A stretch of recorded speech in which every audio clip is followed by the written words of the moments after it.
back, relax, and maybe get yourself a snack. Me and you gonna have a little chat about books. Hey guys, I am here today and I'm very excited because I'm going to be announcing 2 semi-finalists and my finalist for this year's SPFBO.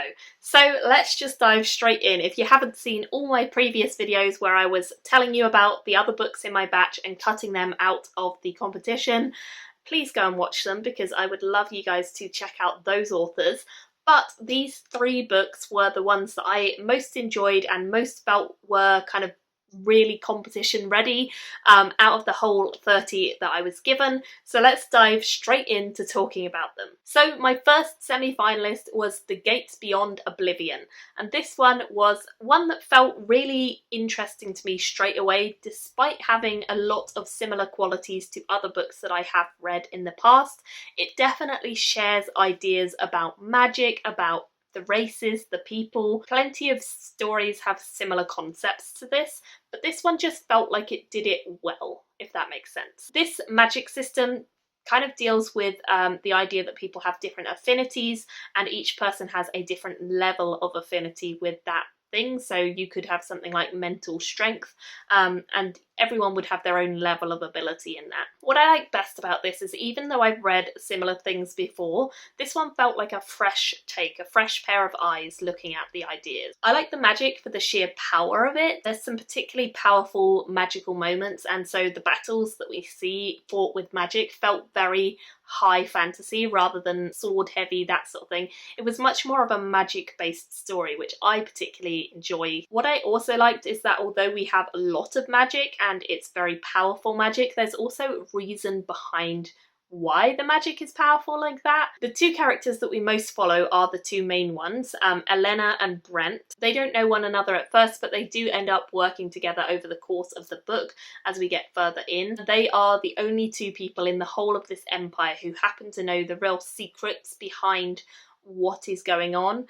There's a big mystery and a big secret that they learn quite early on, and then they have to try their best not to get caught by the Empire and not to reveal this secret too early and risk being kind of silenced. Elena is a young thief at first. She works in a shop and she steals something of significance which she brings to the shop owner to sell onwards, and he sort of says, wow, you should not have stolen this. It's a pretty big deal. Go put it back.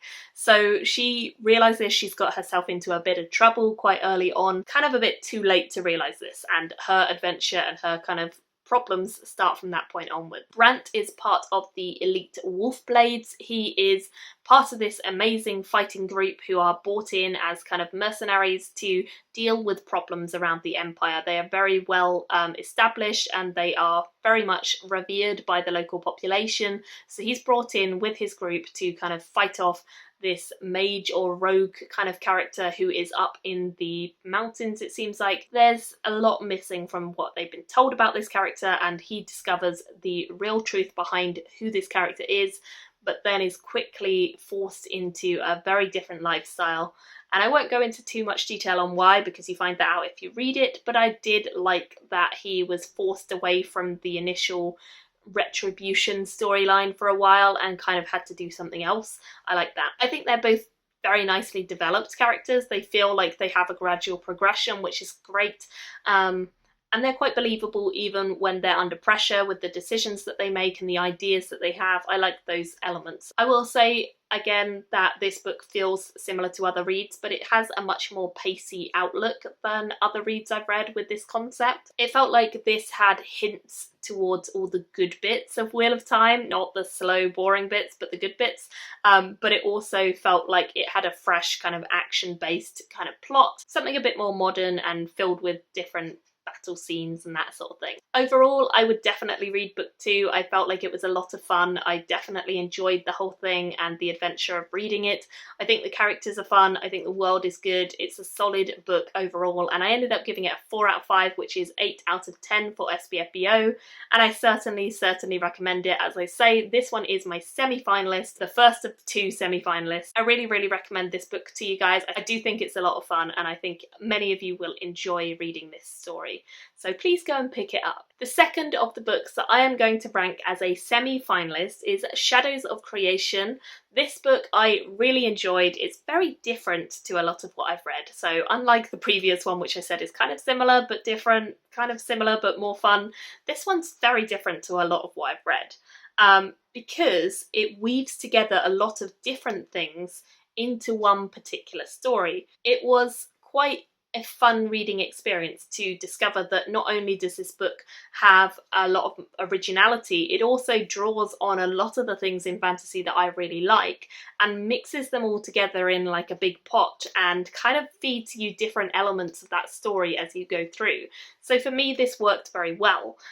If you've read a lot of fantasy, I think it would work very well for you too. We have things like a young apprentice who is learning, we have different cultures, we have a lone wolf kind of style of character who is a thief, we have politics, royalty, and a lot more as well. However, even with the things I don't particularly love out of those, I feel like it's a fresh book.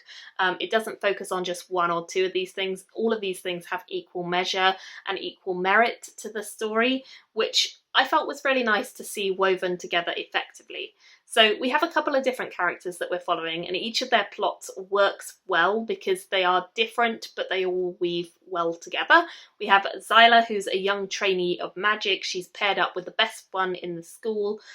We have Bren, who is this lone wolf kind of thief character. He gets into a bad way. He gets contracted into this job that he doesn't really want to do, but he's been signed up by his partner, so he can't let him down. So he kind of gets wrapped up in that and does it. We also have Tannic, who is a very powerful sorcerer. He's young, but he is very accomplished, and he's on the path of trying to find out a little bit more about the history of this world, which he thinks has kind of been forgotten in various ways and kind of written off as legend, but actually there's more going on than first meets the eye. Then we have Azrai, who is the princess of the Wood Elves. So elves are a big part of this story alongside humans.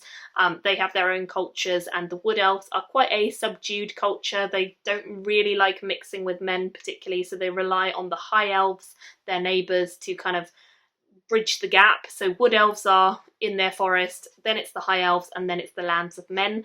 But the Wood Elves have been subjugated for many years by the High Elves, and their living conditions, their wages, their quality of life has gone down. So the princess is very adamant that she wants to change the way they live and kind of be a stand-up person for them who's going to advocate for them and change the way things are. And then we have Yuri, who is the prince of the High Elves. So he's the prince of the elves who have been treating the Wood Elves badly. Weirdly, he and Azrai are kind of really good friends, and they potentially are lovers as well.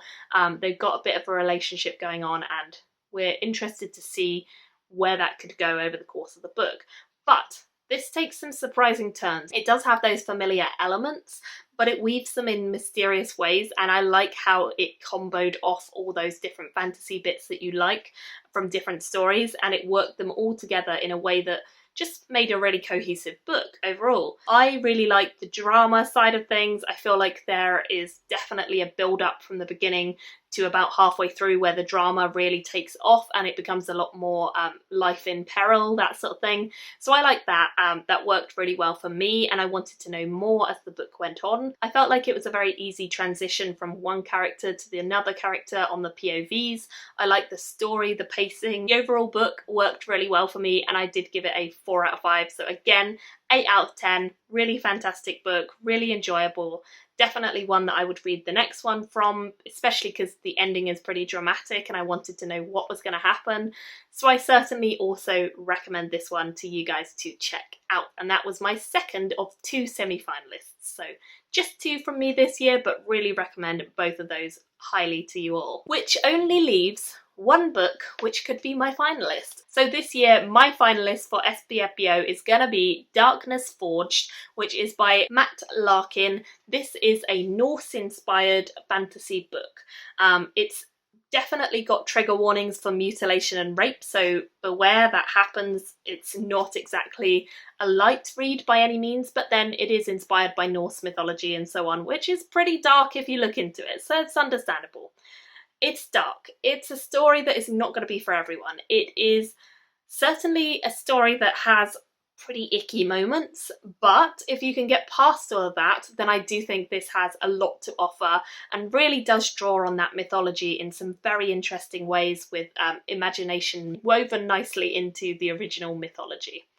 I don't know too much about Norse culture and Norse mythology, so I will say I'm not 100% certain how closely this ties to the originals, but I know in the back of the book the author does kind of go into detail on which of the particular stories he has drawn from and why and how they all work together, and I really enjoyed that section. In many of the Norse stories, I know that we do see a classic combination of three brothers. That's very typical, and this story is very much the same. We have three brothers and they are all married and have lovely wives who they are dearly kind of invested in at the very start of this book. They've been living with their wives in a very secluded spot for about 9 years when this book begins, and they are very much content with their lives and happy. However, one day they all come back from a hunting trip and they are expecting to see their wives, and one of them also has a child, so he's expecting to see his child and wife there waiting for them.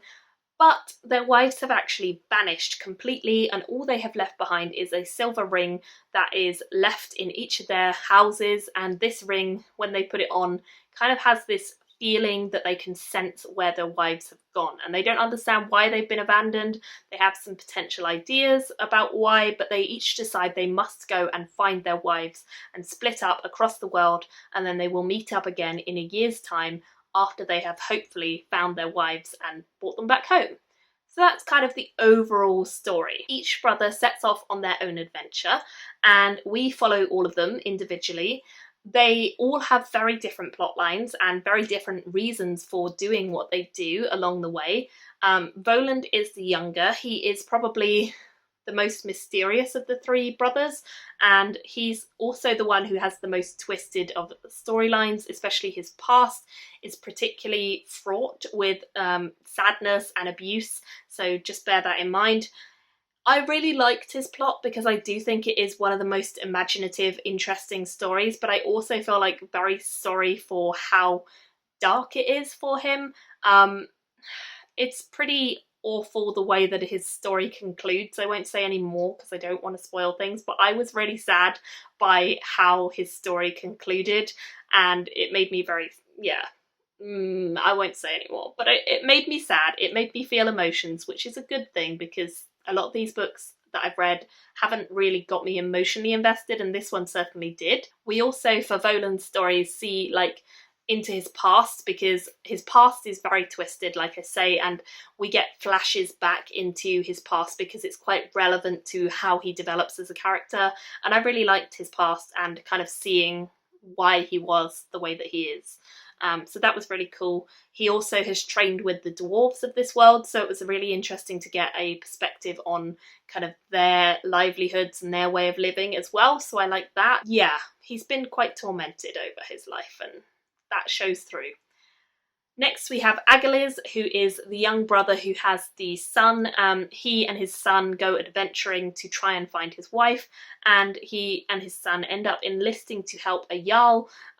They kind of live their lives there and get invested in that community, but they're also constantly hunting for his wife because he still is utterly devoted to her. Finally, the other brother is called Slagfid, and he is washed ashore when he is off on his adventure. He gets washed ashore and he is there met by a lovely woman who he kind of swears an oath to because she rescues his life. He swears an oath to help her in battle, and he gets kind of mixed up in battling these creatures who are like an evil creature kind of taking over, and he does his best to continue to fulfill his oath to this new lady whilst also hopefully finding his wife along the way.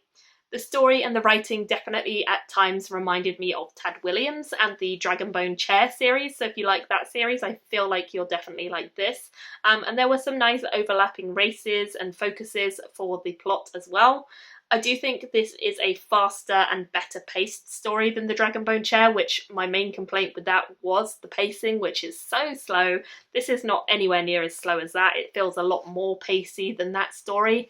And I do think that this book would work well as a standalone to set up Larkin's other works, which I believe focus on this same world, and this is a free story actually. I think you guys can all get it for free as far as I know, so definitely pick it up. And yeah, I think it works as a sort of introduction into the other worlds that Larkin has kind of created for other books in his series and his world. So I would definitely read more from this author. As I said before, it's inspired by Norse mythology, but for me, I haven't read a lot of it, so it did keep me guessing throughout the whole thing where it was going to go, and I really enjoyed uncovering each of the brothers' stories. Their stories all end in very different ways from one another, which to me was a very nice kind of look at things. I liked that they did not follow one another's paths and they very much did their own thing with their hunt for their wives, and it turns out very differently for each of them. I don't want to go into too much detail, but I really liked how the author worked with their stories and manipulated the original Norse mythology into his own kind of concepts for his own world and his own interpretation. So that worked really, really well for me. I think if you like Norse mythology of any kind, and if you can stomach some slightly darker elements, you'll really enjoy this. I also gave this a 4 out of 5, an 8 out of 10 for SPFBO, but this was definitely my favourite of the three. It just worked on a few different levels that the others didn't have, like the emotional connection as well. So I really, really, really, really recommend this one. I'm very excited to see how it does in the competition. It's a lot of fun and I hope it will appeal to some of the other judges as well, but you never can tell. I'm also looking forward to reading all the other judges' finalists, so there's a lot of exciting reading ahead, and I hope you guys will go and pick up this book. As I say, I think this one is actually free for you guys to pick up, so definitely do that. And the other two that I've mentioned as semi-finalists, I would love if you also pick those two up and let me know what you think of all of them. Thank you all so much for watching. Congratulations to Matt Larkin for being my finalist, and thank you to all the other authors over the course of this SPFBO who entered their books into the competition and fell in my batch. I have loved reading all of the books, and it's always a good adventure to discover new authors. Thank you all so much for watching, and I will see you all very soon in another video. Bye guys!